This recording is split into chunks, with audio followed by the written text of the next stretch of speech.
Aujourd'hui, nous essayons l'Alfa Giulia. La Giulia, c'est la familiale d'Alfa Romeo, concurrente des 508 ou Talisman, ou si on va plus vers le premium, des séries 3, classe C, Audi A4. La Giulia a été lancée en 2016 après une longue absence d'Alfa sur le segment, puisque sa devancière n'est autre que la 159, qui, elle, datait de 2005. La gamme Giulia démarre sagement à 136 chevaux en diesel et monte à 510 chevaux avec la turbulente Quadrifoglio Verde. Notre modèle d'essai utilise quant à lui un 4 cylindres turbo-essence de 280 chevaux, obligatoirement associé à la transmission intégrale avec boîte automatique à 8 rapports et à la finition Veloce, typée haut de gamme Sport. La présentation intérieure conserve les fondamentaux Alfa avec les deux grands compteurs ronds face au conducteur. L'écran central est un peu petit par rapport à la concurrence, mais les menus sont plutôt intuitifs. La qualité de présentation n'égale pas celle d'une A4, mais reste correcte dans la catégorie. La finition Veloce octroie des inserts en aluminium plutôt flatteurs.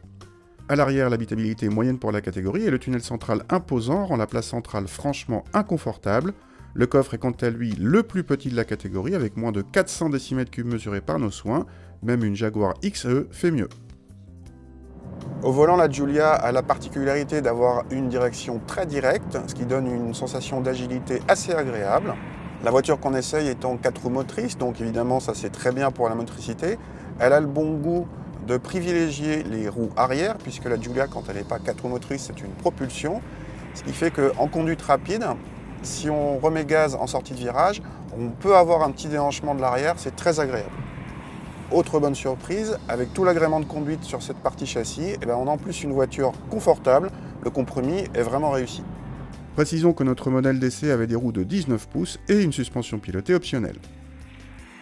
Sans être véritablement sportif, cette Giulia accélère quand même assez fort, avec moins de 6 secondes selon nos mesures pour le 0 à 100. Seule la sonorité moteur, très quelconque, peut décevoir. La boîte auto à 8 rapports est rapide, douce et plutôt bien gérée, notamment en mode dynamique. Les consommations sont forcément un peu élevées vu les prestations, mais inférieures à la moyenne de la catégorie, par exemple à celle d'une Arteon TSI 280.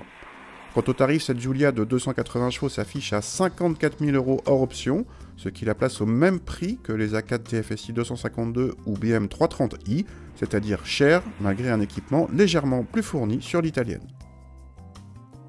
Alors le point faible de cette Alfa Giulia, ce serait plutôt vers l'arrière au niveau de l'habitabilité du coffre. Et le point fort, c'est tout ce qui est à la conduite, très agréable en partie châssis, vraiment une belle réussite.